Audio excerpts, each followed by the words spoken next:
안녕하세요. 저는 얼마 전에 이혼한 40살의 여성입니다. 흔히들 40이면 불혹의 나이라고 하죠. 혹시 여러분은 불혹의 정확한 뜻을 아시나요? 불혹이란 세상의 일에 정신이 빼앗겨 갈팡질팡하거나 판단을 흐리는 일이 없게 된다는 의미라고 해요. 사실 저는 이런 불혹의 참뜻을 30대 후반이 돼서야 처음 알았는데 그 당시만 해도 과연 내가 세상에 갈팡질팡하지 않고 유혹이나 주변의 말에 흔들리지 않고 굳건해지는 날이 올 수 있을까 싶었어요. 왜냐면 저는 아주 어릴 때부터 남의 말에 아주 잘 흔들리고 거절하지 못했거든요. 돌이켜보면 그동안 내 생각과 내 고집은 하나도 부리지 않고 좋은 게 좋은 것이라는 생각으로 남의 말을 아주 잘 들으며 살아왔던 것 같아요. 그런데 40, 불혹의 나이가 되고 이혼하게 되면서 전 남의 말에 휘둘리지 않고 내면적으로 좀 더 단단해지고 성장한 것 같아요.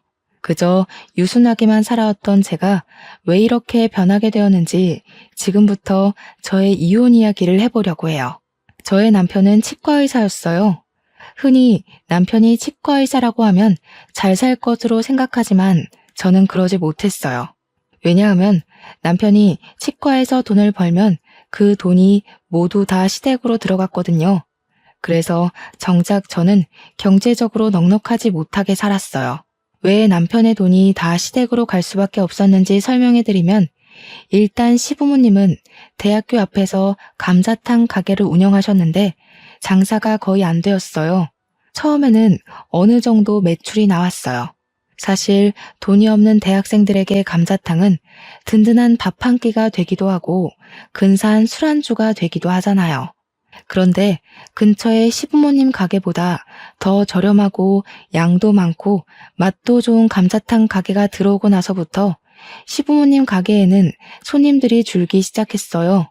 그렇지 않아도 힘들던 와중에 전례 없던 코로나라는 전염병이 돌면서 학교 수업이 전면 비대면 수업으로 전환되었고 이에 따라 수입도 전혀 없는 상황이었어요.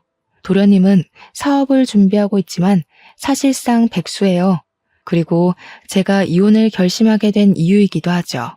먼저 도련님에 관해 얘기하자면 도련님은 태어날 때 심장에 문제가 있어 큰 수술을 여러 번 했어요. 다행히 수술이 아주 잘 돼서 커서는 심장 수술을 하지는 않았지만 계속 크고 작은 병에 수시로 걸려서 학창 시절의 대부분은 병원에서 지냈어요. 시부모님은 귀한 아들이 태어날 때부터 아픈 것이 다 본인들의 탓인 것만 같아 도련님만 보면 가슴이 미어진다고 하시더라고요. 그래서 그런지 도련님이 원하는 것은 그게 무엇이든지 다 해주려고 하셨어요. 그런데 아들에게 뭐든 다 해주려면 돈이 있어야 하잖아요. 시부모님은 돈이 없으셨던 것이죠. 그럼에도 첫째 아들인 남편은 혼자 열심히 공부해서 전액 장학금도 받고 치대에 들어가 치과 의사가 되었어요. 시부모님은 치과 의사가 되어 돈을 많이 벌게 된 남편에게 도련님에 대한 금전적인 지원을 많은 요구를 하게 됐어요. 그래서 우리 남편은 도련님에게 수시로 용돈도 주고 생활비도 지원해주고 학비도 지원해주게 되었고요. 남편 역시 항상 아픈 본인의 동생 도련님이 매우 안타까웠거든요. 그렇게 온 가족이 도련님을 도와주고 아껴준 덕에 도련님은 누구나 들으면 다 아는 명문대 공대를 나름 우수한 성적으로 졸업하게 되었어요. 그런데 이렇게 명문대 공대를 졸업했으면 이제 회사에 다니며 자기 밥값을 해야 하는데 도련님은 그러지 못했어요. 어릴 때부터 워낙에 병원에서 오래 생활했기 때문에 사회성이 제로였거든요. 솔직히 학교는 성적만 잘 나오면 큰 문제가 되지 않으니 사회성이 제로여도 별 문제가 없었어요. 그런데 회사는 그게 아니잖아요.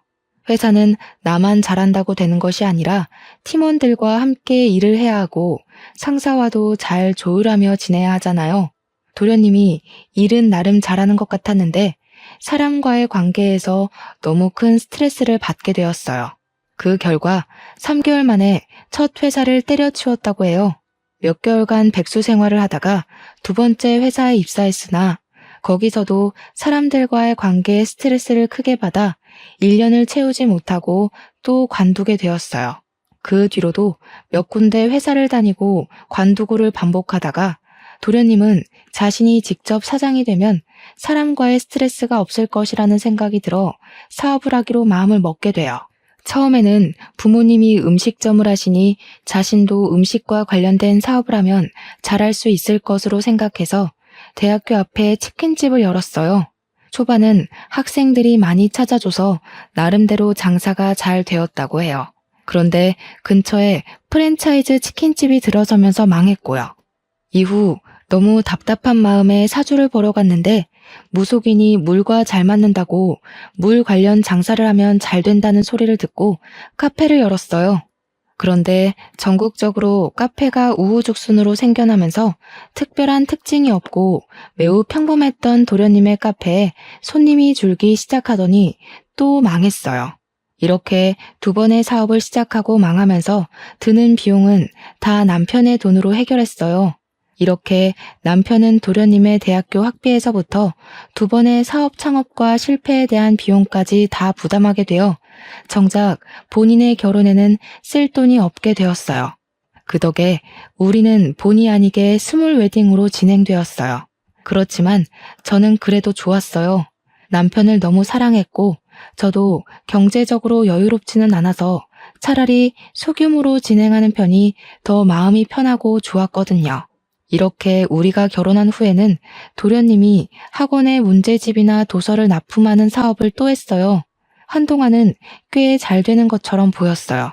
드디어 자리를 잡나 싶더니 코로나가 확산으로 인해 휴원되는 학원이 늘면서 납품이 어려워졌어요. 결국 또 빚만 엄청 지고 망하게 되었어요. 이때 진 빚 또한 저희 남편의 돈으로 해결했어요. 어찌되었든 남편 본인이 열심히 일해서 번 돈으로 도련님한테 주겠다는데 저는 할 말이 없었어요. 그동안은 남편 치과가 잘 돼서 도련님한테 지원해 주어도 아이가 없는 우리 둘이 사는데 큰 문제가 되지는 않았거든요. 그런데 코로나가 확산하며 사람들이 치과에 오지 않게 되자 자연스레 치과의 매출이 줄기 시작했어요. 이제 우리도 경제적으로 어려운데 이 와중에 도련님은 마스크 사업을 하겠다고 아주 당연하게 남편에게 돈을 요구하는 것이 아니겠어요? 이 소리를 듣고 저는 속으로 도련님이 무슨 사업을 해도 쫄딱 망하는데 이제 사업 그만하고 나이도 있으니 일단 공장 같은 데라도 가서 스스로 돈을 벌어야 한다고 생각했어요. 그런데 이 말을 차마 할 수가 없었어요. 왜냐하면 남편은 정말 똑똑했고 계산이 빠른 사람이었거든요. 이런 사람의 남편의 친구가 마스크 사업으로 이번에 대박이 났다며 이번에는 절대 망하지 않을 것이라며 마지막으로 도련님을 도와주자고 저를 설득하더라고요. 게다가 시댁 식구들도 도련님이 이번에 대박이 나서 돈을 많이 벌게 되면 우리에게 좋은 집과 차를 선물하겠다고 하더라고요. 원래 우유부단하고 남의 말에 잘 흔들리던 저는 시댁 식구들과 남편의 말에 설득당해서 도련님을 도와주기로 마음먹었어요. 그리고 도련님의 사업이 남편 친구처럼 대박나기를 기대했지만 결국에는 또 망하게 되었죠. 이러던 와중에 시어머니는 당뇨병이 오셨어요. 당뇨라는 것이 합병증이 무서워서 주기적으로 약도 먹고 시간마다 혈당을 체크해야 하잖아요. 그런데 병원에 가실 때마다 시어머니가 저를 부르시더라고요. 그리고선 꼭 지갑을 두고 왔다. 갑자기 화장실이 너무 급하다. 친구에게서 급한 전화가 왔다는 빤히 보이는 핑계를 대시며 제가 병원비를 내도록 하셨어요. 저는 이렇게 매번 우리 집이 시어머니의 병원비를 부담하는 것이 너무 싫었어요. 솔직히 남편 치과도 매우 힘들었거든요. 그래서 저도 아르바이트를 구하려 했으나 코로나로 인해 워낙 불경기라 있던 사람들도 다 잘리는 마당에 저같이 경력이 오래 단절된 아줌마를 채용해준다는 곳이 아무데도 없었어요. 그래도 10년 가까이 살면서 시어머니가 저한테 싫은 소리 한번 하시지 않았고 사랑하는 남편의 어머니고 가족이라는 생각에 싫은 내색 한번 하지 않고 살았어요. 한 번은 남편이 회식을 가서 늦게 온다고 해서 집에서 혼자 밥을 먹고 치우고 있는데 시어머니한테 전화가 왔어요. 지금 도련님이 너무 불안해하고 식은땀이 나고 심장이 빨리 뛰어서 죽을 것 같다는데 시아버지는 잠깐 일이 있어서 밖에 계셔서 시어머니 혼자 도련님 데리고 병원에 못 가겠으니 같이 가자고 하시더라고요. 저는 깜짝 놀라 바로 시댁으로 가 도련님과 시어머니를 모시고 응급실로 갔어요. 응급실에서는 검사하더니 공황장애라고 진단을 내렸어요. 그리고 꾸준히 약을 먹고 치료를 해야 한다며 다음날 오후로 외래 진료를 잡아주었어요. 그런데 병원비를 계산하려는데 시어머니도 도련님도 지갑을 가져오지 않은 것이에요. 둘 다 워낙 정신이 없던 상황이라 그런가 보다 싶어 일단 남편 카드로 60만 원의 병원비를 냈어요. 다음날 저는 도련님이 당연히 혼자 병원에 갈 수 있을 것으로 생각했는데 오전에 시어머니한테 전화가 오더라고요. 도련님이 병원에 가야 하니 같이 좀 가달라고요. 저는 조금 이해가 되지 않았지만 어제 공황 발작으로 인해 너무 놀라서 그런가 싶어서 같이 갔어요. 병원에서 진료를 다 받고 병원비를 계산해야 하는데 화장실에 가고 없더라고요. 그 앞에 그냥 있기도 좀 그래서 병원비와 약값을 모두 남편 카드로 계산했어요. 그 다음 진료일 때 이번에는 도련님이 같이 가자고 전화가 왔어요. 마침 병원 근처에 볼 일도 있고 해서 겸사겸사 갔어요. 진료를 마치고 수납하는데 도련님이 핸드폰만 만지고 가만히 서 있더라고요. 또 제가 계산하라는 수작 같아 보여서 도련님한테 대놓고 여기서 계산하시라고 말했어요. 그랬더니 못 들은 척하고 핸드폰을 보며 자판기 앞으로 가서 괜히 커피를 뽑고 있더라고요. 뒤에 사람들은 많이 기다리고 있고 수납하시던 직원분도 빨리 계산하셔야 한다고 상하셔서 결국엔 남편 카드로 또 병원비와 약값을 계산했네요. 그날 제가 남편 카드를 내면서 2번 다시는 도련님과 같이 병원에 오지 않으리라 다짐을 했어요. 그 다음 진료일. 그날은 저희 친정엄마의 제삿날이었어요. 사실 전 아버지가 어릴 때 돌아가셨고 친정엄마와 둘이서 살았는데 친정엄마마저 지병으로 5년 전에 돌아가셨어요. 남편은 바쁘다는 핑계로 매년 제사에 참석하지 못해서 저 혼자 이모 집으로 가서 이모와 함께 제사를 지내곤 했어요. 그날도 제삿날이라 이모 집에서 음식 장만하느라 바쁜데 도련님한테 전화가 오더라고요. 형수, 저 오늘 병원 가야 하는데 같이 가요. 이거 어쩌죠? 저 오늘 친정엄마 제사라 큰이모 댁에 와 있어요. 이모 댁이 우리 집 근처 아니에요? 병원 예약되어 있어서 시간 많이 걸리지도 않고 제사는 밤에 지내니까 일단 나랑 같이 병원에 가요. 병원에 갔다가 다시 가서 음식 장만하고 제사 지내면 되잖아. 형수가 같이 안 가면 나 누구랑 가요? 죄송하지만 그건 힘들 것 같네요. 지금 음식 장만을 거의 못해서요. 알겠어요. 그럼 그냥 병원비나 보내줘요. 아마 저번에 나온 병원비 그대로 보내면 될 거예요. 계좌번호 지금 카톡으로 보낼게요. 제가 왜 도련님한테 병원비를 보내야 하죠? 그리고 지금 제가 이모댁이라서 돈 이체하기 힘들 것 같네요. 죄송해요. 아니, 형수 폰뱅킹 하잖아. 핸드폰으로 금방 이체하는데 그거를 왜 못해요? 왜? 이해가 안 되네? 설마 지금 그깟 병원비 아까워서 그래요? 솔직히 그 돈 형수 돈 아니잖아. 우리 형이 일해서 번 돈이잖아. 어차피 형 돈으로 생활하면서 꼴의 유세는 무슨. 못 보내주면 말아요.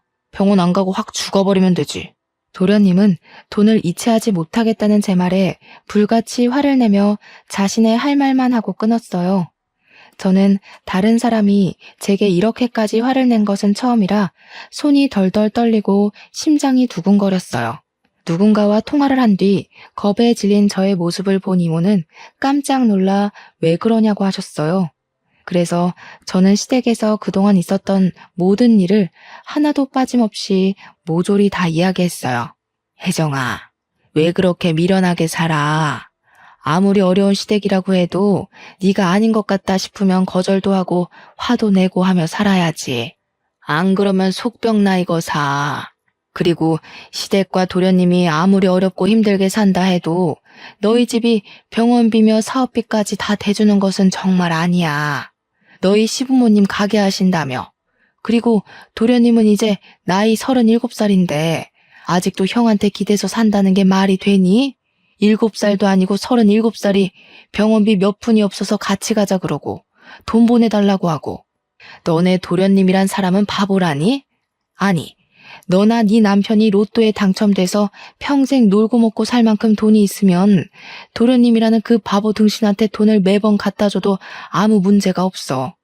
근데 그러지 않잖아. 게다가 지금 너네도 매우 힘들다면서. 안 그래도 남편이 한 달 벌어 한 달 겨우 먹고 사는 마당에 무슨 도련님 병원비에 사업하는 비용까지 내주느냐고. 이모는 제가 결혼 후 살아온 이야기를 듣고 나선 열변을 토하시며 저와 남편의 행동을 매우 답답해하시며 화를 내셨어요. 이모는 혜정이 네가 정말 잘 살기를 바라는 마음에서 하는 소리니까 내가 화냈다고 서운하게 생각하지는 말아줘. 그런데 시댁 병원비에 도련님 사업비 내는 문제는 더는 이렇게 하지 않겠다고 확실히 얘기해. 알겠지? 그런데 어차피 그 돈 다 남편이 번 돈이기도 하고 제가 그 돈에 대해서 이래라 저래라 얘기할 권한은 없잖아요. 그리고 그 말에서 남편이랑 싸우고 이혼하자고 하면 어떡해 해요. 내 나이가 이제 적은 나이도 아닌데. 그래, 그 돈 남편이 번 돈이긴 하지. 그런데 너희는 남남이 아니고 부부야. 좋은 일도 힘든 일도 함께 해야 하고 경제적인 것도 함께 해야 해. 그래야 진정한 부부지. 그리고 남편이 지금 밖에 나가서 돈을 벌기는 하지만 그렇다고 네가 집에서 마냥 놀기만 하니? 그건 아니잖아. 그렇죠. 저도 집안일 하는데 그건 헛수고로 알고 있고 남편은 가족에게 돈을 쓰는 걸 당연하게 생각하더라고요. 자기 가족 무시하냐고 화만 내고. 너도 남편이 밖에서 돈을 잘 벌어오도록 매일 아침밥 차려주고 청소와 빨래와 같은 집안일에 신경 쓰지 않고 바깥일에만 집중할 수 있도록 너도 잘 내조를 하잖아. 그렇게 집안에서 너의 본분을 다하며 네 생각을 이야기했는데 남편이나 시댁에서 네 이야기를 들어주기는커녕 도리어 화를 낸다? 그러면 너도 이 사람들과 인연은 여기까지인가 보다 생각하고 이혼해. 좀 당당하게 좀 살아 이거사. 네가 이렇게 시부모랑 남편한테 쩔쩔매고 사는 거 엄마가 하늘에서 보면 얼마나 속상하시겠니? 이모가 엄마 이야기를 하시는데 순간 눈물이 뚝뚝 떨어졌어요. 이모는 너무 착하고 여린 네가 잘 살아야 하는데 답답하게 사는 것 같아 속상한 마음에 말이 세게 나왔다고 미안하다고 하시더라고요. 그래도 이모의 말은 잊지 말고 명심하라고 신신당부를 하셨어요. 이모의 말씀을 들으며 그동안 내가 얼마나 미련하게 살아왔는지 느낄 수 있었고 이제는 이렇게 살지 말아야겠다고 다짐을 했어요. 이모 앞에서 어린아이처럼 울다가 겨우 진정이 되었는데 시어머니한테 전화가 왔어요. 너는 말이야. 지금 지호가 공황장애로 중내사내 하는데 병원을 같이 가주지는 못할 망정. 어떻게 돈을 안 보내주니? 그러다가 애 잘못되면 네가 책임질 거니? 어머니, 죄송하지만 지금 제가 친정엄마 제사 준비 중이라서요. 아직 음식 장만을 거의 못해서 바빠요. 제가 시어머니와 통화하는 것을 보더니 이모가 한숨을 푹 쉬시며 제 핸드폰을 가져가셨어요. 안녕하세요. 저 혜정이 이모 되는 사람입니다. 아, 네. 안녕하세요. 지금 며느리랑 통화해야 하니 좀 바꿔주시겠어요? 그런데 제가 아까부터 상황을 지켜보니 혜정이 도련님이 좀 아프신 것 같던데 혜정이가 도련님의 보호자도 아니고 엄마도 아닌데 왜 자꾸 혜정이한테 같이 병원에 가자 돈을 달라고 하시는지 모르겠네요. 사돈이 잘 모르시는 것 같아서 말씀드리는데 도련님이라는 사람은 사돈의 아들이지 제 조카 혜정이의 아들이 아니에요. 지금 말 다 하셨어요? 걔한테 무슨 소리를 어떻게 들었는지는 모르겠지만 가족끼리 병원에 같이 가기도 하고 힘들면 병원비도 좀 지원받고 그러고 사는 거 아니겠어요? 네, 가족인데 물론 서로서로 도와가며 잘 살아야죠. 그런데 문제는 지금 도련님이라는 분은 한 번도 혜정이나 혜정이 남편에게 도움이 된 적 없었잖아요. 대학 학비에서부터 사업으로 생긴 빚, 병원비까지 다 지원을 받으면서 남편에게 고마워한 적 한 번이라도 있으세요? 있으시냐고요? 아니, 이 여자가 왜 남의 가정에 이래라 저래라 훈수질이야? 남의 가정이라뇨? 저의 조카 가정입니다. 저도 훈수 둘 자격 충분히 있어요. 그리고 사돈, 제가 한마디만 더 하겠는데 도련님의 병원비는 본인이 직접 해결하던가 아니면 사돈이 해결하세요. 안 그래도 힘든 조카 집에 더는 손 벌리지 마시고요. 아시겠어요? 이모는 제가 그동안 하고 싶었던 모든 말을 저 대신 시원하게 해주시고 전화를 끊으셨어요. 저는 그동안 묵은 채증이 내려가는 것처럼 좋긴 했지만 한편으로는 앞으로 시어머니 얼굴을 어떻게 볼지 걱정이 되었어요. 그런데 이모는 시어머니와 통화 후 고개를 갸우뚱거리시더라고요. 그런데 내가 왜 너희 시어머니 목소리를 어디서 들어본 것 같지? 내 결혼식 때 보고 대화를 나눠서 알지 않을까요? 아니야. 나 너 결혼식 때 못 갔잖아. 그때 너희 이모부 해외 출장 중이라서 나 해외에 있어서 못 갔어. 그래서 축의금만 두둑이 보냈잖아. 그러네요. 그럼 이모와 저희 시어머니는 한 번도 뵌 적도, 말한 적도 없었네요. 그럼 다른 누군가와 헷갈린 게 아니에요? 아니야. 분명히 어디선가 이 말투, 이 목소리 들었어. 아, 너 시어머니 이름이 혹시 이금자 맞니? 이모가 시어머니 이름을 어떻게 아세요? 나 원참 어이가 없어서 이렇게들 운명이었나 보다. 충격 먹지 말고 잘 들으렴. 사실 신혼 시절 때 네 이모부가 한번 바람을 피웠어. 그때 이모부가 바람 핀 것을 알고 이모부 상간녀랑 정말 징글맞도록 싸웠어. 당연히 그랬지. 나는 네 이모부를 정말 사랑해서 결혼까지 했는데 그런 이모부가 다른 년이랑 바람이 났다고 하니 내 눈이 안 뒤집히겠니? 네? 이모부가 바람을 폈었다고요? 그래. 그래서 내가 아주 그 상간녀랑 머리털 붙잡고 대판 싸웠단다. 그때 확 이혼해버릴까도 했는데 그 당시 이혼녀라는 딱지가 큰 흠이 되던 시절이기도 했고 내가 이모부를 더 좋아해서 다시는 상간녀를 만나지 않겠다는 각서를 쓰고 계속 살게 됐지. 나중에 알고 보니까 그 상간녀는 찢어지게 가난한 집안 딸이었고 음식점을 하는 남편도 있었다더라. 그런데 음식점도 잘 안 되고 남편과도 사이가 그다지 좋지 않았었나 봐. 그래서 대기업에 다니는 네 이모부 꿰어서 팔자 좀 펴보려고 일부러 접근한 요새 말로 말하면 꽃뱀이었더라고. 근데 그때 그 상간녀가 바로 이금자, 너희 시어머니야. 네? 그럼 이모부의 상간녀가 바로 저희 시어머니셨다고요? 그런데 그 상간녀의 남편이 있었다면서요. 그럼 시어머니가 시아버지랑 결혼하고 나서 이모부랑 불륜을 저지른 거예요? 그럼 시아버지도 이 상황을 아세요? 그때 너희 시아버지는 망해가는 음식점 살리겠다고 고군분투하느라 아마 몰랐을 거야. 아니, 자기 남편은 먹고 살겠다고 그리 용을 쓰는데 마누라라는 사람은 도와주지는 못할 망정 돈 많은 남자 꿰어서 재혼할 생각을 했다는 게 말이 되니? 게다가 말하는 것이며 행동이 어찌나 무식하던지. 아무튼 그때 정말 이금자라는 여자한테 아주 학을 뗐다. 어떻게 세상에 이런 일이 있을 수가 있어요? 이래서 정말 사람 일은 한치 앞도 모른다고들 하나 봐요. 혜정아, 내가 방금 든 생각인데 이 일은 너만 알고 있어.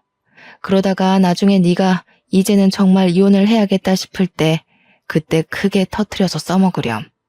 그동안 너를 이렇게 마음고생했는데 그냥 좋게 이혼하기에는 뭔가 조금 아쉽지 않겠니? 이모는 나중에 언젠가 크게 써먹을 일이 있을 것이라며 일단 이 충격적인 사실을 모른 척하라고 하셨어요. 저는 이모의 말씀에 알겠다고 했어요.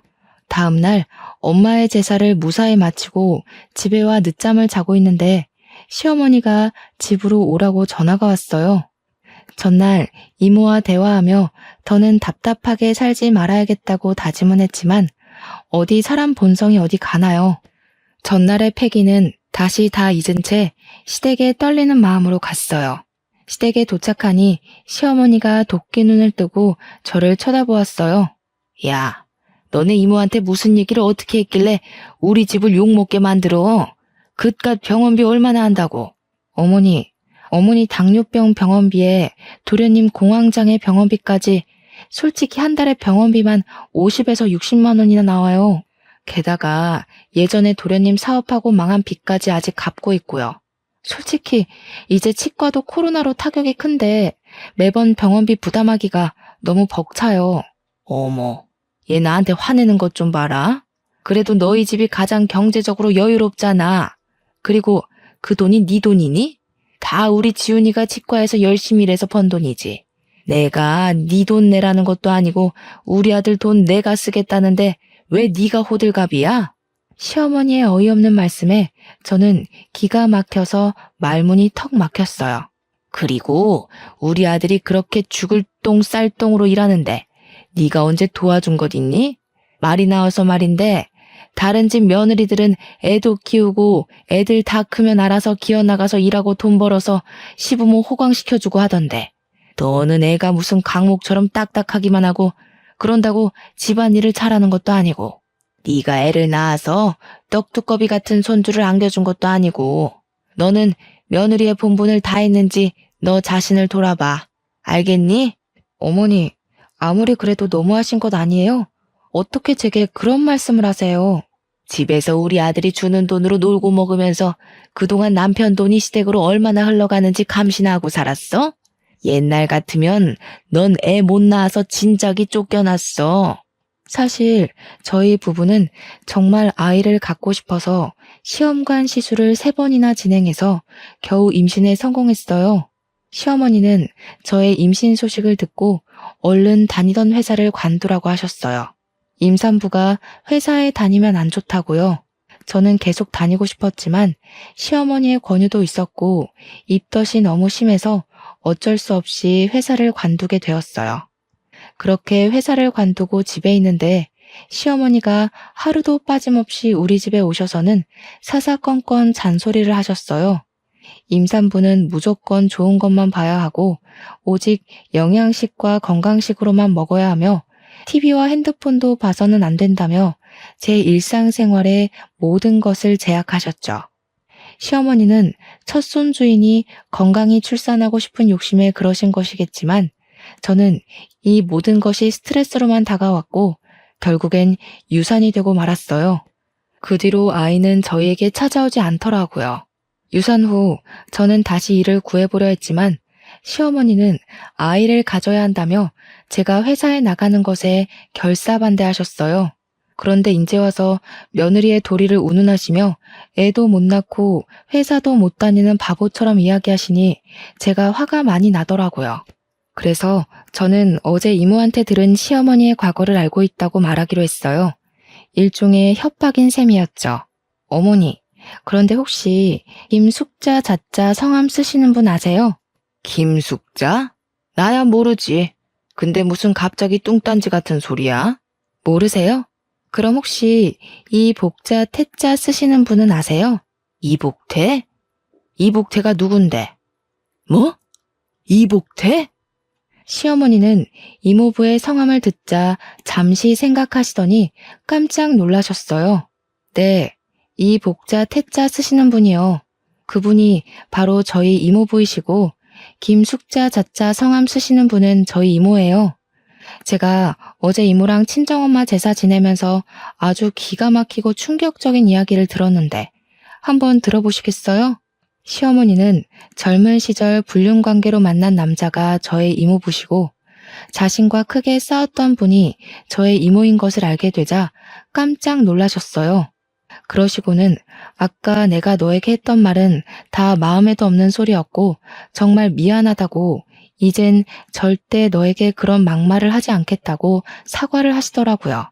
그러시며 아들이나 시아버지에게 얘기하지 말아달라고 신신당부를 하셨어요.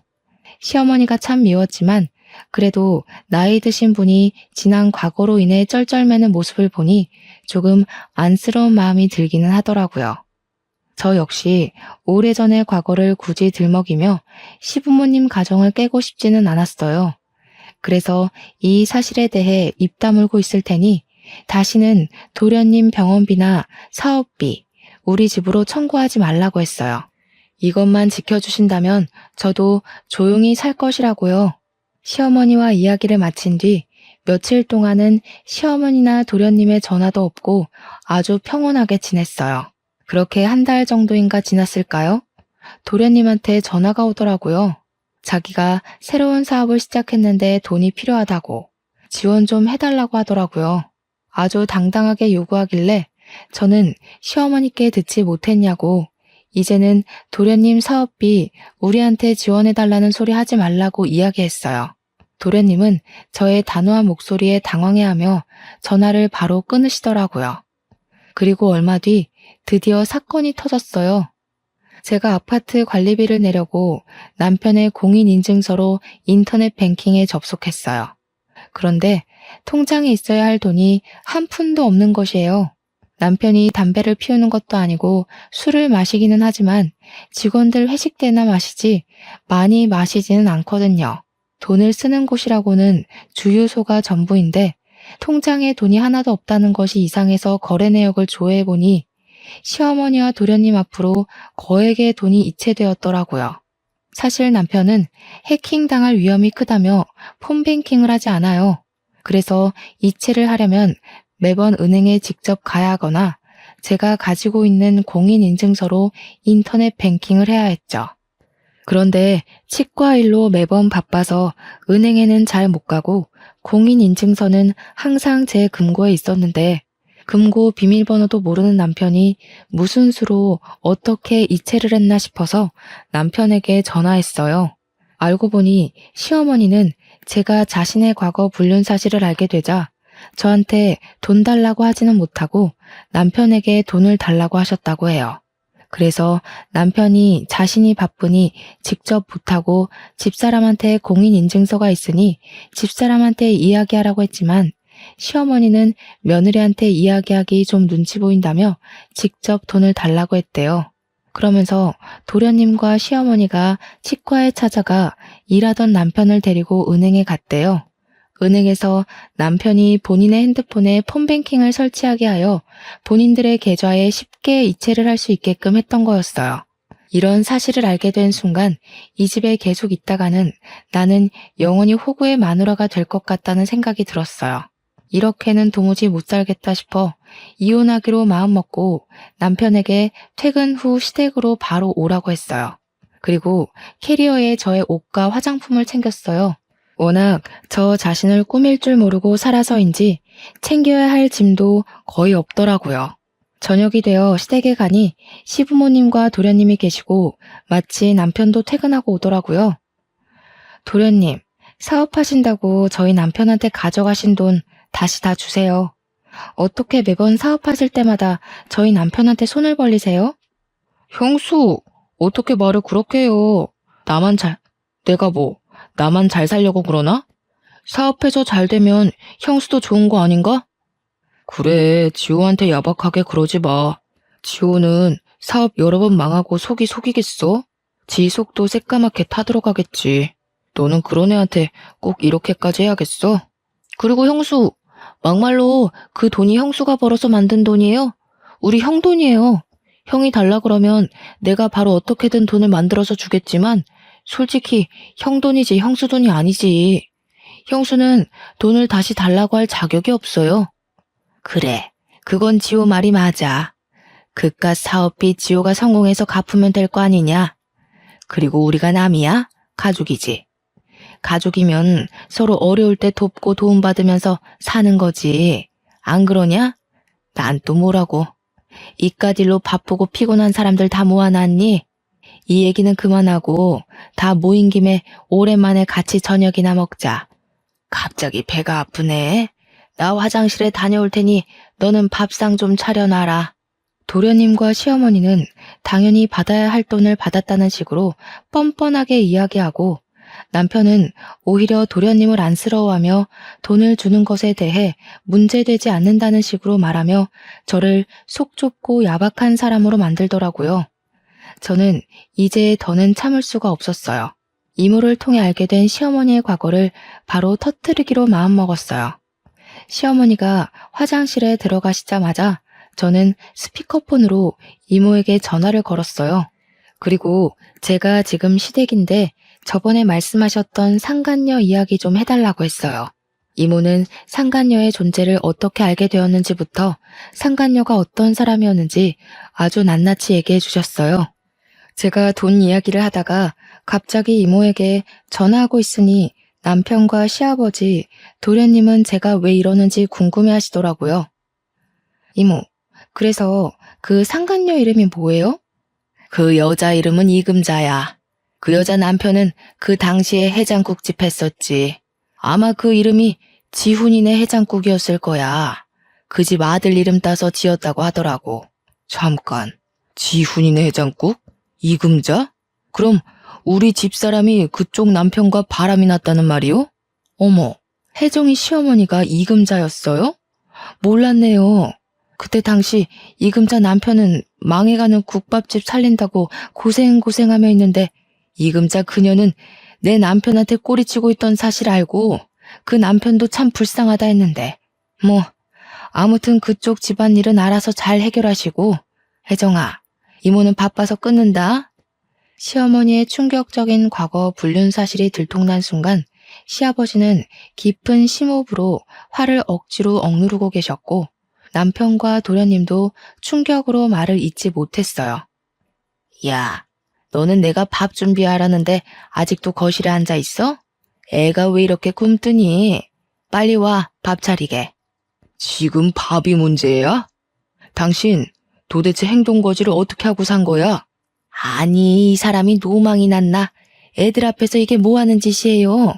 방금 혜정이 이모 되는 사람한테서 다 들었어. 옛날에 지훈이네 해장국 하고 있을 때 당신이 이복태라는 사람이랑 바람 피웠다가 그 집 마누라한테 걸려서 개망신 당했다면서. 아니, 그 사실을 어떻게... 야, 네가 다 얘기했니? 내가 얘기하지 말아달라고 신신당부했잖아. 네, 신신당부하셨죠. 저도 굳이 얘기하지 않으려고 했어요. 그런데 제가 그 전에 말씀드린 조건은 잊으셨나 봐요. 저희 남편에게 도련님 병원비나 사업비 청구하지 않는 조건으로 말하지 않는다고 했지 아예 말 안 하고 살 거라고는 하지 않았는데요. 당신이 잘못해놓고 왜 애를 잡아? 며느리 앞에서 내가 부끄러워서 살 수가 없다. 당신 내 집에서 나가. 당장 나가. 시아버지, 화가 많이 나시겠지만 잠시 진정하시고 제 얘기 들어주세요. 제가 오늘 이렇게 이 자리에 다 모이라고 한 이유를 아직 말씀 못 드렸거든요. 저는 이렇게 이모부와 불륜을 저지른 여자를 시어머니로 모실 수 있을 만큼 마음이 넓지 못해요. 그리고 도련님 사업비나 내주는 호구 남편의 마누라로 살 수 있을 만큼 경제적으로나 심적으로 여유롭지도 못하고요. 그래서 말인데 더는 이 집안에서 가족으로 살지 못하겠습니다. 저 이혼하겠습니다. 뭐? 이혼? 그런 이야기는 나랑 먼저 해야지. 갑자기 이혼하겠다고 하면 어떡해? 당신은 그동안 내가 시댁에 돈 나가는 것으로 뭐라고 하면 야박하다고 속 좁다고 뭐라고 하면서 내 편은 한 번도 안 들더라? 이젠 이런 대우 받으면서 못 살겠어. 나 지금 집 나가서 이모 집에 갈 거야. 내 짐은 이미 다 챙겼고 이혼 서류 작성해서 보낼 테니 법원에서 보자. 이혼 선언을 하고 나오는데 시아버지는 시어머니한테 소리를 고래고래 지르시고 시어머니는 잘못했다고 비시고 도련님과 남편은 말리시고 아주 가관이더라고요. 그렇게 저는 시댁의 마지막 인사를 하고 나왔네요. 그 뒤 저는 집을 구할 때까지 이모 집에서 생활하게 되었어요. 하루는 시어머니한테 전화가 오더라고요. 시어머니 본인의 과거는 잊고 다시 남편과 잘해보라고요. 이젠 정말 손 벌리지 않겠다고 예전에 생각 없이 했던 말들도 다 미안하다고요. 그러면서 지호가 어릴 적부터 몸이 워낙 약해서 내가 오냐오냐 하고 키워서 버릇도 없고 끈기도 없다며 지호 대신해서도 사과한다고 하시더라고요. 저는 그런 시어머니께 도련님이 그 나이 먹도록 혼자서 뭐하지 못하게 된 건 다 시어머니 탓이라고 하며 그동안 하고 싶었던 이야기들 다 질렀어요. 그리고 이미 전 이혼하기로 했고 저의 이 결정 번복하지 않겠다고 분명히 저의 뜻을 밝혔어요. 잠시 뒤에는 남편에게도 전화가 왔어요. 이제 다시는 도련님이나 어머니한테 돈을 주지 않겠다고 각서라도 쓰겠다고 하며 집으로 들어오라고 설득하더라고요. 예전 같았으면 남편의 설득에 홀라당 넘어갔겠지만 시댁에서 당한 지 10여 년이 되어 가니 이제 남편의 그 어떤 말도 믿지 못하겠더라고요. 그래서 남편에게 원래 늘 그래왔듯 딱하고 안쓰러운 동생과 시어머니 평생 뒷바라지나 하면서 살라고, 그렇지만 나는 호구의 마누라로 살지는 못하겠으니 우린 이혼이라고 확실히 못 박아두었네요. 그리고 며칠 뒤 법원에서 이혼 도장을 찍고 저의 짧지는 않았던 결혼 생활을 마치게 되었어요. 사실 아빠가 일찍 돌아가셔서 혼자 힘들게 저를 키우는 엄마를 보면서 저는 절대 남편과 사별하거나 이혼하지 않고 남편과 함께 평생 행복하게 살아야겠다고 생각했어요. 그래서 남편과 시댁이 제게 부당한 것을 요구해도 저는 제 의견 하나 표현하지 못한 채 바보처럼 끌려다니며 살아왔던 것 같아요. 원래부터 제 성격이 그렇기도 했고요. 그런데 이렇게 답답한 성격이었던 제가 이혼이라는 과정을 겪고 부록의 나이가 되어보니 이젠 아닌 건 아니라고 말할 수 있게 되었고, 예전보다는 남들의 눈치 보는 것 없이 내면적으로 단단하게 변한 것 같아요. 사실 이혼하고 나서 한 회사에 들어가게 되었는데 이혼녀라는 딱지가 있고 경력이 단절된 나이 많은 제가 과연 잘할 수 있을까 걱정이 너무 많았어요. 제가 워낙 눈치도 빠르고 순간 집중력이 좋아 업무는 빨리 익히는 편이지만 사람들과의 관계는 정말 어려웠거든요. 결혼 전 회사 다닐 때는 사람들한테 이리 치이고 저리 치이며 스트레스를 정말 많이 받았던 것 같아요. 그런데 이제는 회사에서 사람들과 관계를 맺을 때 한결 마음에 여유가 있는 기분이에요. 때로는 제가 정말 남들의 말에 휘둘리지 않고 흔들리지 않는 진짜 부록이 된 것 같아 저 스스로가 기특하기까지 해요. 흐르는 나이는 막을 수 없으니 이런 저도 순식간에 쉰이 되겠죠. 쉰은 지천명의 나이, 하늘의 명을 깨닫는 나이라고 해요. 평생 흔들리고 넘어질 것 같은 제가 부록의 나이를 지나 단단해진 것처럼 저의 지천명의 나이에는 하늘의 뜻을 알고 지혜롭게 사는 제가 되도록 부단히 노력해야겠다는 생각이 드네요. 그래서 하늘 어딘가에서 저를 보고 있을 친정엄마를 먼 훗날 다시 뵈었을 때 엄마에게 잘 살았다고 칭찬받는 딸이 되고 싶네요. 저의 이혼 이야기를 하고 나니 저보다 젊은 나이에 혼자가 되어서 힘들게 저를 키우셨을 엄마가 사무치게 그립네요. 엄마의 자랑스러운 딸이 되기 위해서 열심히 그리고 더 야무지게 이 세상을 살아내리라 다짐을 하며 저의 기나긴 이야기를 마칩니다. 들어주셔서 감사합니다.